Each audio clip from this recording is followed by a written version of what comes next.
ನನಗೆ first card 3 of swords ಬಂದಿದೆ. Sad ಅಂತ ಹೇಳ್ತೀನಿ, ಆ್ಯಂಗರ್, ತುಂಬ ಸಿಟ್ಟಿದೆ, ಫ್ರಸ್ಟ್ರೇಷನ್, ತುಂಬ ಚಾಲೆಂಜಸ್. ನಿಮಗೆ ತುಂಬ ತಾಳ್ಮೆಯ ಅಗತ್ಯ ಇದೆ, ನೀಡ್ ಮೋರ್ ಪೇಷನ್ಸ್ ಅಂತ ಕಾರ್ಡ್ ಹೇಳ್ತಾ ಇದೆ. 3 ಆಫ್ ಸಾರ್ಟ್ಸ್ ಬ್ರೇಕಪ್ ಅಂತ ಹೇಳ್ತೀವಿ. ಸೊ ಯಾವ ಥರ ಬ್ರೇಕಪ್ ಅಂದರೆ, ನಾನು ಸ್ಪೆಷಲಿ 5 ಆಫ್ ಸಾರ್ಟ್ಸ್ ಅಥವಾ 7 ಆಫ್ ಸಾರ್ಟ್ಸ್ ಬಂದಿದ್ದರೆ ನಿಮಗೆ ವಿಷಯ ಗೊತ್ತಾಗಿರುತ್ತೆ, ಅವ್ರು ಮೋಸ್ಕರ ಅಂತ ಬ್ರೇಕಪ್ ಮಾಡ್ಕೊಂಡಿದ್ದೀರಾ ಅಂತ ಹೇಳ್ಬೋದು. 3 ಆಫ್ ಸಾರ್ಟ್ಸ್ ಇಲ್ಲದೆ ಇರೋ ವಿಷಯಕ್ಕೆ ಅಥವಾ ಥರ್ಡ್ ಪರ್ಸನ್, ಯಾರೋ ಮೂರನೇ ವ್ಯಕ್ತಿ ನಿಮ್ಮಿಬ್ಬರ ಮಧ್ಯೆ ತಂದಿಡ್ತಾ ಇದ್ದಾರೆ. ಆಲ್ರೆಡಿ ಮ್ಯಾರಿಡ್ ಆಗಿದ್ರೆ ಫ್ಯಾಮಿಲಿ ಮೆಂಬರ್ಸ್, ರಿಲೇಟಿವ್ಸ್, ಅಥವಾ ನಿಮ್ಮ ಮನೆಯಲ್ಲೋ ಅಥವಾ ಅವ್ರ ಮನೆಯಲ್ಲೋ ನೀವಿಬ್ಬರು ಚೆನ್ನಾಗಿರೋದನ್ನ ಅವ್ರಿಗೆ ನೋಡೋಕ್ಕಾಗಲ್ಲ ಅಂತ ಕಾರ್ಡ್ ಕ್ಲಿಯರ್ ಆಗಿ ಹೇಳ್ತಾ ಇದೆ ಅವರಿಗೆ. ನಿಮಗೆ ಬೇರೆಯವ್ರ ಮಾತನ್ನ ಕೇಳೋದನ್ನು ಬಿಟ್ಬಿಡಿ. ನಿಮಗೆ ಆ ವ್ಯಕ್ತಿನ ಕಂಡ್ರೆ ಇಷ್ಟ ಇದೆಯೋ ಇಲ್ವೋ ಅದ್ರ ಬಗ್ಗೆ ಅಷ್ಟೇ ಯೋಚನೆ ಮಾಡಿ ಅಂತ ನಾನು ಹೇಳ್ತೀನಿ. Second card 7 of cups. So ನಿಮ್ಗೆ ಅರ್ಥ ಆಗ್ತಾ ಇಲ್ಲ ಆ ವ್ಯಕ್ತಿ ಎಷ್ಟು ಸುಳ್ಳು ಹೇಳ್ತಾರೆ, ಒಬ್ಬ ವ್ಯಕ್ತಿ ಎಷ್ಟು ಸುಳ್ಳು ಹೇಳೋಕ್ಕೆ ಸಾಧ್ಯ ಅಂತ. ತುಂಬ ಎಕ್ಸ್ಕ್ಯೂಸಸ್ ಮಾಡ್ತಾರೆ, ತುಂಬ ಸುಳ್ಳು ಹೇಳ್ತಾರೆ, ಮತ್ತು ಅದನ್ನು ಮುಚ್ಚಾಕೋಕ್ಕೆ ಪ್ರಯತ್ನನೂ ಪಡ್ತಾರೆ. ತುಂಬ ಕ್ಯಾನ್ಸಲೇಷನ್ಸ್ ಅಂತ ಹೇಳ್ತೀನಿ. ತುಂಬ ಅವ್ರ ಮೈಂಡ್ ಕಾನ್ಸ್ಟೆಂಟ್ ಆಗಿರಲ್ಲ, ಅಥವಾ ನಿಮ್ಮದು ಕೂಡ ಆಗಿರ್ಬೋದು ಅಥವಾ ಅದರ್ ಪರ್ಸನ್ದು. ಸಡನ್ ಚೇಂಜಸ್, ಹಾಲಿಡೇ ಪ್ಲ್ಯಾನ್ ಮಾಡ್ತೀರಾ, ಕ್ಯಾನ್ಸಲ್ ಮಾಡ್ತೀರಾ, ಫಿಲ್ಮ್ ಪ್ಲ್ಯಾನ್ ಮಾಡ್ತೀರಾ, ಕ್ಯಾನ್ಸಲ್ ಮಾಡ್ತೀರಾ, ಹೊರಗಡೆ ಹೋಗಬೇಕು ಅಂತ ಅಂದ್ಕೊಡ್ತೀರಾ. Keep changing. ಅವ್ರ ಮೈಂಡೇ ಕಾನ್ಸ್ಟೆಂಟ್ ಆಗಿಲ್ಲ ಅಂತ ಹೇಳುತ್ತೆ, ಅಥವಾ ನಿಮ್ಮ ಮೈಂಡ್ ಕಾನ್ಸ್ಟೆಂಟ್ ಆಗಿಲ್ಲೋ ಗೊತ್ತಿಲ್ಲ. ತುಂಬ ಫ್ರಸ್ಟ್ರೇಷನ್, ತುಂಬ ಏನು ಹೇಳ್ತೀರಿ, ನನ್ನನ್ನು ಕಂಡ್ರೆ ನನಗೆ ಆಗಲ್ಲ ಅನ್ನೋ ರೇಂಜಲ್ಲಿ ಫ್ರಸ್ಟ್ರೇಷನ್ ಇದೆ ನಿಮಗೆ. ಥರ್ಡ್ ಕಾರ್ಡ್ ನನಗೆ 5 ಆಫ್ ವಾಂಡ್ಸ್ ಬಂದಿದೆ. ಅವಾಯ್ಡೆನ್ಸ್ ಅಂತ ಹೇಳ್ತೀನಿ. ನೀವು ಅವ್ರನ್ನ ಅವಾಯ್ಡ್ ಮಾಡ್ತಾ ಇದ್ದೀರೋ ಅಥವಾ ಅದರ್ ಪರ್ಸನ್ ನಿಮ್ಮನ್ನು ಅವಾಯ್ಡ್ ಮಾಡ್ತಾ ಇದ್ದಾರೋ, ಈ ವಿಷಯದ ಬಗ್ಗೆ ನಂಗೆ ಮಾತಾಡೋದೇ ಇಲ್ಲ ಅಂತ ಡಿಸೈಡ್ ಮಾಡಿದ್ದೀರಾ. ಬಟ್ ನಾನು ಸಿಚುವೇಶನ್ನ ಫೇಸ್ ಮಾಡಿ ಕಮ್ಯುನಿಕೇಷನ್ ಮಾಡೋಕ್ಕೆ ಟ್ರೈ ಮಾಡಿ ಅಂತ ಹೇಳ್ತೀನಿ. ಬಟ್ ನೀವು ಯಾವಾಗ ಕಮ್ಯುನಿಕೇಷನ್ ಮಾಡಿದರೂ ಸಫರ್ ಆಗ್ತೀರಾ ಅಂತ ಕೂಡ ಹೇಳುತ್ತೆ. ಸೊ ಏನು ಬರುತ್ತೆ ಅದನ್ನು ಆಕ್ಸೆಪ್ಟ್ ಮಾಡ್ಕೊಂಡು ಹೋಗಿ ಅಂತ ಹೇಳ್ತೀನಿ. ಸೊ ಮೇ ಬಿ 5 ಆಫ್ ವಾಂಡ್ಸ್ನು ಸಪ್ರೇಷನ್ನ ರೀಪ್ರೆಸೆಂಟ್ ಮಾಡುತ್ತೆ. ಸೊ ಡೆಸ್ಟಿನಿ ಅದು ಏನಾಗಬೇಕು ಅಂತ ಇರುತ್ತೆ ಅದು ಹಾಗೇ ಆಗುತ್ತೆ. ಸೊ ನೀವು ಜೊತೆಗಿರಬೇಕು ಅಂತ ಇದ್ದರೆ ಎಷ್ಟೇ ಜಗಳ ಆಡಲಿ, ಎಷ್ಟೇ ದಿನ ದೂರ ಇದ್ದರೂ ಕೂಡ ಖಂಡಿತವಾಗ್ಲೂ ಮತ್ತೆ ನೀವು ಸೇರ್ತೀರಾ ಅಂತ ನಾನು ಹೇಳ್ತೀನಿ. ಫೋರ್ತ್ ಕಾರ್ಡ್ ನನಗೆ 4 ಆಫ್ ವಾಂಡ್ಸ್ ಬಂದಿದೆ. 4 ಆಫ್ ವಾಂಡ್ಸ್ ಮ್ಯಾರೇಜ್, ಮದುವೆ ಫಿಕ್ಸ್ ಆಗೋದನ್ನು ಹೇಳುತ್ತೆ. ಸೊ 4 ಆಫ್ ವಾಂಡ್ಸ್ ಇರೋದ್ರಿಂದ ನೀವು ಸದ್ಯಕ್ಕೆ ದೂರ ಆಗಿರ್ಬೋದು, ಜಗಳ ಆಡಿ ಮತ್ತೆ ನೀವು ಪ್ಯಾಚಪ್ ಆಗಿ ಒಂದಾಗ್ತೀರಾ ಅಂತ 4 ಆಫ್ ವಾಂಡ್ಸ್ ಹೇಳ್ತಾ ಇದೆ. So pushing to the end ಅಂತ ಹೇಳಿ ಬಾಟಮ್ವರೆಗೂ ಪುಷ್ ಮಾಡ್ತಾರೆ, ಅವ್ರು ಟ್ರಿಗರ್ ಮಾಡ್ತಾರೆ ಅದರ್ ಪರ್ಸನ್, ಅಥವಾ ನೀವು ಅದರ್ ಪರ್ಸನ್ನ ಟ್ರಿಗರ್ ಮಾಡ್ತಾ ಇರ್ಬೋದು ಅಂತ ಹೇಳುತ್ತೆ. 5th ಕಾರ್ಡ್ ಲವರ್ಸ್ ಕಾರ್ಡ್ ಇದೆ. ಲವರ್ಸ್ ಕಾರ್ಡ್ ಆ್ಯಕ್ಷನ್ ಮ್ಯಾಟರ್ಸ್ ಅಂತ ಹೇಳುತ್ತೆ. ನೆಕ್ಸ್ಟ್ ಕಪಲ್ ಆಫ್ ವೀಕ್ಸಲ್ಲಿ ತುಂಬಾ ಜಗಳಗಳಾಗ್ಬೋದು, ತುಂಬಾ ಸಾರಿ ಇರ್ಬೋದು, ಫರ್ಗಿವ್ನೆಸ್ ಇರಲಿ ನಿಮ್ಮ ಹತ್ರ ಅಂತ ಹೇಳ್ತೀನಿ. ಏನೇ ಆಗಿದ್ರು ಅವ್ರನ್ನ ಕ್ಷಮಿಸ್ಬಿಡಿ ಅಂತ ಕಾರ್ಡ್ ಹೇಳ್ತಾ ಇದೆ. ಸೊ ಇದರಿಂದ ನಿಮ್ಮ ರಿಲೇಷನ್ಶಿಪ್ ಉಳಿಯುತ್ತೆ. ಫ್ಯೂಚರ್ ಚೆನ್ನಾಗಿದೆ, ಬಟ್ ಸದ್ಯಕ್ಕೆ ಇದು ಸೈಕಲ್ ಥರ ಮತ್ತೆ ಜಗಳ ಆಗಿದೆ ಮುಂದೆ ಆಗಲ್ಲ ಅಂತ ಹೇಳಲ್ಲ, ಮತ್ತೆ ಜಗಳಗಳು ಆಗ್ತಾನೇ ಇರುತ್ತೆ. ಬಟ್ ನಿಮ್ಮ ಹತ್ರ ಇದೆ ಪೇಷನ್ಸ್ ಇಸ್ ಎ ಕೀ ಅಂತ ಹೇಳ್ತೀನಿ.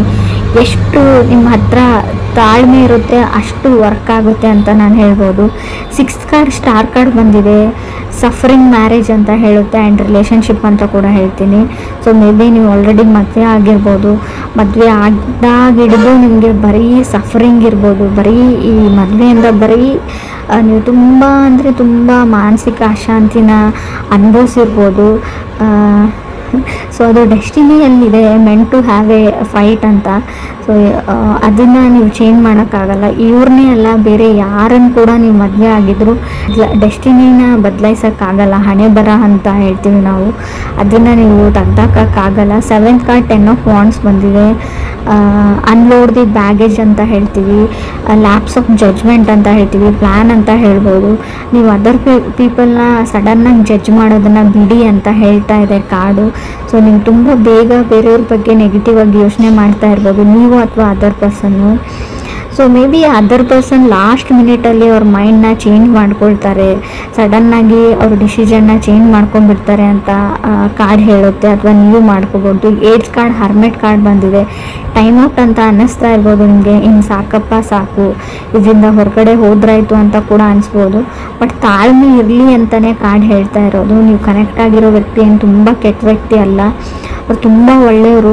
ಸೊ ಸಿಚುವೇಶನ್ನು, ಈ ಪ್ಲ್ಯಾನೆಟ್ ರೆಸ್ಟ್ರೋಗೇಷನು, ಅವ್ರ ಚಾರ್ಟಲ್ಲಿರೋ ಗ್ರಹಗಳು, ಹೇಳ್ತೀವಲ್ವ ಅವ್ರ ಡೆಸ್ಟಿನಿ, ಸೊ ಆ ಥರ ಮಾಡಿಸ್ತಾ ಇರುತ್ತೆ. ಅವ್ರು ಮಾಡ್ತಾ ಇರಲ್ಲ.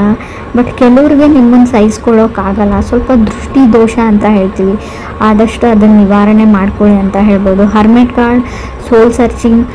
ತುಂಬ ಡಿಪ್ರೆಷನ್ನಲ್ಲಿ ಇರ್ತೀರ, ಸ್ವಲ್ಪ ಮೆಡಿಟೇಷನ್ ಮಾಡಿ, ಯಾವುದಾದ್ರೂ ವೆಕೇಷನ್ಸ್ಗೆ ಹೋಗಿ, ಪ್ಲೇಸ್ ಚೇಂಜ್ ಮಾಡಿ, ಫ್ರೆಂಡ್ಸ್ನ ಮೀಟ್ ಮಾಡಿ, out of the box think ಮಾಡಿ, ನಿಮ್ಮ ಲೈಫ್ನ ಬಿಟ್ಬಿಟ್ಟು ಬೇರೆದ್ರ ಬಗ್ಗೆ ಯೋಚನೆ ಮಾಡಿ ಅಂತ ಹೇಳ್ತೀನಿ. 9th card, 7 of pentacle. Patience is the big thing ಅಂತ ಹೇಳುತ್ತೆ ಇಲ್ಲಿ. ಸೊ ಯಾವಾಗ ಇಬ್ಬರು ವ್ಯಕ್ತಿಗಳು ಜಗಳ ಆಡಿ ತುಂಬ ಹರ್ಟ್ಫುಲ್ ಮಾತುಗಳನ್ನ ಆಡಿ, ಕೆಲವ್ರಿಗೆ ಹರ್ಟ್ ಮಾಡಿರ್ತೀರ ನೀವು, ಅದರ್ ಪರ್ಸನ್ ನಿಮಗೆ ಅದರ್ ಪರ್ಸನ್ಗೆ. ಬಟ್ ಅದನ್ನು ಫಾರ್ಗಿವ್ ಮಾಡೋದು ಅಥವಾ ಕ್ಷಮಿಸೋದು ಅಷ್ಟು ಸುಲಭ ಅಲ್ಲ ನನಗೆ ಗೊತ್ತು. But 7 of pentacles, forgiveness is A key, patience is A key ಅಥವಾ ಬಿಗ್ ಥಿಂಗ್ ಅಂತ ಹೇಳ್ತಾ ಇದೆ. ನೀವು ತಾಳ್ಮೆ ಮತ್ತು ಒಬ್ಬ ವ್ಯಕ್ತಿನ ಕ್ಷಮಿಸುವಂಥ ಗುಣನ ನೀವು ಈ ಮಂತಲ್ಲಿ ಅಥವಾ ಈಗಲೇ ಇಟ್ಕೊಂಡ್ರೆ, ಸೊ ನಿಮ್ಮ ರಿಲೇಷನ್ಶಿಪ್ ತುಂಬ ಚೆನ್ನಾಗಿರುತ್ತೆ. ನಿಮ್ಗೆ ಅನ್ನಿಸ್ಬೋದು ಬಿಟ್ಟು ಹೋಗ್ಬಿಡ್ತೀನಿ, ಸಪ್ರೇಟ್ ಆಗಿಬಿಡೋಣ, ಡಿವೋರ್ಸ್ ತೊಗೊಂಡ್ಬಿಡೋಣ ಅಂತ, ಬ್ರೇಕಪ್ ಮಾಡ್ಕೊಂಡ್ಬಿಡೋಣ ಅನಿಸ್ಬೋದು ಕೆಲವರಿಗೆ. ಬಟ್ ಅದಾದಮೇಲೆ ತುಂಬ ದೊಡ್ಡ ಪ್ರೊಸೆಸ್ ಇರುತ್ತೆ. ಆ ಫ್ರಸ್ಟ್ರೇಷನ್ನು, ಆ ವ್ಯಕ್ತಿನ ಮರೆಯೋಕ್ಕಾಗಲ್ಲ ನಿಮಗೆ. 4 ಆಫ್ ಸೋರ್ಸ್ ಕಾರ್ಡ್ ಬರ್ತಾ ಇರುತ್ತೆ, ಅಂದರೆ ನಿಮ್ಗೆ ನಿದ್ದೆನೇ ಬರೋದಿಲ್ಲ. ಆ ಹಳೆ ನೆನಪುಗಳು, ಮೆಮೊರೀಸು, ಅದರಿಂದ ಹೊರಗಡೆ ಬರೋದು ಅಷ್ಟೊಂದು ಸುಲಭ ಅಲ್ಲ. ಇದನ್ನು ಅನುಭವಿಸಿದವ್ರಿಗೆ ಅಷ್ಟೇ ಗೊತ್ತಿರುತ್ತೆ. ನಿಮಗೆ ಈಸಿ ಅಂತ ಅನ್ನಿಸ್ಬೋದು, ಬರೀ ಮಾತಲ್ಲಿ ಅನಿಸುತ್ತೆ. ಅದನ್ನು ನೀವು ಟ್ರೈ ಮಾಡಿದರೆ ತುಂಬ ಸಫರ್ ಆಗ್ತೀರಾ ಅಂತಲೂ ಕಾರ್ಡಲ್ಲಿ ಹೇಳ್ತಾ ಇದೆ. 10th ಕಾರ್ಡ್ ನನಗೆ 10 ಆಫ್ ಸಾರ್ಡ್ಸ್ ಬಂದಿದೆ. ನೀವು ಕ್ಷಮಿಸಿದ್ರೆ ನಿಮ್ಮ ಲೈಫು ತುಂಬಾ ಅಂದರೆ ತುಂಬ ಚೇಂಜ್ ಆಗುತ್ತೆ. ನಾನು ಯಾವ ಥರ ಹೇಳ್ಬೇಕು ಗೊತ್ತಾಗ್ತಾ ಇಲ್ಲ. ಸ್ವಲ್ಪ ಕ್ಷಮೆ ಇರಲಿ ಅಂತ ಹೇಳ್ತೀನಿ. ನನಗೆ ಗೊತ್ತು ತಪ್ಪೆಲ್ಲ ಅದರ್ ಪರ್ಸನ್ದೇ ಅಂತಲೂ ಗೊತ್ತು. ಬಟ್ ಆದರೂ ಕೂಡ ಈ ಒಂದು ಮಂತ್ ಸುಮ್ಮನಿರೋಕ್ಕೆ ಟ್ರೈ ಮಾಡಿ, ತಾಳ್ಮೆ ಇರಲಿ ಅಂತ ಹೇಳ್ತೀನಿ. 10 ಆಫ್ ಸೋರ್ಡ್ಸ್ ಇರೋದ್ರಿಂದ ತುಂಬ ಜಗಳ, ಫ್ರಸ್ಟ್ರೇಷನ್ ಇಲ್ಲದೆ ಇರೋದನ್ನು ಅವ್ರ ಫ್ಯಾಮ್ಲಿ ಮೆಂಬರ್ಸ್ ಹೇಳ್ಬೋದು, ನಿಮ್ಮ ಫ್ಯಾಮ್ಲಿ ಮೆಂಬರ್ಸ್ ಹೇಳ್ಬೋದು. ಸೊ ನೀವು ನಂಬಿರೋ ವ್ಯಕ್ತಿನೇ ನಿಮಗೆ ಮೋಸ ಮಾಡ್ಬೋದು, ನೀವು ಮಾಡಿರದೇ ಇರೋದನ್ನು ಮಾಡಿದಿರಿ ಅಂತಲೂ ಹೇಳ್ಬೋದು ಅಂತ ಕಾರ್ಡ್ ಹೇಳುತ್ತೆ. 11th ಕಾರ್ಡ್, ಮೂನ್ ಕಾರ್ಡ್ ಬಂದಿದೆ. ಅಬ್ಸೆಸಿವ್, ಇದು ಇದೇ ಥರನೇ ಮಾಡಬೇಕಾಗಿತ್ತು, ನಾ ಹೇಳಿದ ಥರನೇ ಆಗಬೇಕು ಅನ್ನೋದಿದೆ ನೀವು ಅಥವಾ ಅದರ್ ಪರ್ಸನ್ನು. ಮೇಕಿಂಗ್ ವಾರ್ ಅಂತ ಹೇಳುತ್ತೆ, ಒಂದು ಯುದ್ಧನೇ ಆಗ್ಬೋದು. ಸಮಥಿಂಗ್ ಅಬೌಟ್ ಟು ಚೇಂಜ್ ಅಂತ ಹೇಳುತ್ತೆ ಮೂನ್ ಕಾರ್ಡ್ ಇರೋದ್ರಿಂದ. ಮೂನ್ ಕಾರ್ಡ್ ಅಂದರೆ ಸ್ವಲ್ಪ ಕಣ್ಣೀರು ಹೇಳ್ತೀನಿ, ಹಿಡನ್ ಥಿಂಗ್ಸ್, ಕೆಲವೊಂದು ವಿಷಯಗಳನ್ನ ಅವ್ರು ಸುಳ್ಳು ಹೇಳಿರ್ಬೋದು ಅವ್ರ ಫ್ಯಾಮ್ಲಿದವರು ಅಥವಾ ನಿಮ್ಮ ಫ್ಯಾಮ್ಲಿದವರು.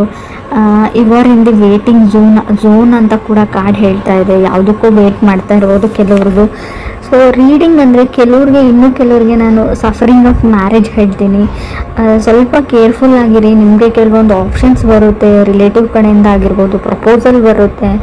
ಸೊ ಅದನ್ನು ನೀವು ಚೆನ್ನಾಗಿ ವಿಚಾರಣೆ ಮಾಡಿ, ಫ್ಯಾಮ್ಲಿ ಬ್ಯಾಕ್ಗ್ರೌಂಡ್ ಅಥವಾ ಅವ್ರ ಊರು, ಅವರಿರೋ ಪ್ಲೇಸು, ಅವ್ರು ಕೆಲಸ ಮಾಡೋ ಜಾಗ, ಸೊ ಅವರು ಯಾವ ಥರ ವ್ಯಕ್ತಿ ಅಂತ.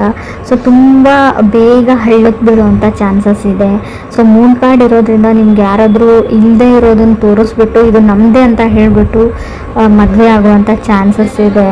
ಸೊ ಬಿ ಕೇರ್ಫುಲ್ ಅಂತ ಹೇಳ್ತೀನಿ. ಹರ್ಮೆಟ್ ಕಾರ್ಡ್ ಇರೋದ್ರಿಂದ ನಾನು ಒಂಟಿ ಆಗಿದ್ದೀನಿ, ನನಗೆ ಯಾರೂ ಇಲ್ಲ, ಲೋನ್ಲಿ ಆಗಿದ್ದೀನಿ ಅಂತ ಕೂಡ ಕೆಲವೊಂದು ಸರ್ತಿ ನಿಮ್ಗೆ ಅನ್ನಿಸ್ಬೋದು. ಸೊ ಆ ಕ್ಷಣಕ್ಕೆ ಯಾವುದೇ ನಿರ್ಧಾರಗಳನ್ನ ನೀವು ತೊಗೊಳ್ಬೇಡಿ. Out of the box think ಮಾಡಿ. ಯಾರಾದರೂ ಓಲ್ಡ್ ಫ್ರೆಂಡ್ಸ್ ಜೊತೆ ಫೋನಲ್ಲಿ ಮಾತಾಡಿ, ಮನಸ್ಸಿಗೆ ಸಮಾಧಾನ ಆಗುತ್ತೆ. ಪೇರೆಂಟ್ಸ್ ಜೊತೆ ಕನೆಕ್ಟೆಡ್ ಆಗಿರಿ. ನೀವು ಒಬ್ಬರೇ ಇದ್ದೀನಿ ಅಂತ ಅಂದ್ಕೊಳ್ಬೇಡಿ. ಲೈಫಲ್ಲಿ ಯಾರೂ ಒಬ್ಬರೇ ಇರಲ್ಲ. ಎಲ್ರಿಗೂ ಅವ್ರ ಫ್ಯಾಮಿಲಿ ಮೆಂಬರ್ಸ್ ಇರ್ತಾರೆ, ಎಲ್ರಿಗೂ ಅವ್ರ ಫ್ರೆಂಡ್ಸ್ ಇರ್ತಾರೆ. ಸೊ ಇದು ಒಂದೇ ಲೈಫ್ ಇರಲ್ಲ, ಅರ್ಥ ಮಾಡ್ಕೊಳ್ಳಿ. ಇದು ನಾನು ಯಾರಿಗೆ ಹೇಳ್ತಾ ಇದ್ದೀನಿ ಅವ್ರಿಗೆ ಮುಟ್ಟಿದ್ರೆ ಸಾಕು, ನನಗೆ ಅವ್ರು ತುಂಬ ದುಃಖದಲ್ಲಿದ್ದಾರೆ, ಸಫರ್ ಮಾಡ್ತಾ ಇದ್ದಾರೆ ಅಂತ ಗೊತ್ತು. ಈ ಸಿಚುವೇಶನ್ ನಿಮ್ಗೆ ಅಷ್ಟೇ ಬಂದಿರಲ್ಲ. ರಿಲೇಷನ್ಶಿಪ್ಪಲ್ಲಿರೋರಿಗೆ, ಕಮಿಟ್ ಆಗಿರೋರಿಗೆ ಎಲ್ರಿಗೂ ಈ ಕಣ್ಣೀರು ಬಂದಿರುತ್ತೆ. ಎಲ್ಲರೂ ಈ ಕಷ್ಟನ ಅನುಭವಿಸಿರ್ತಾರೆ.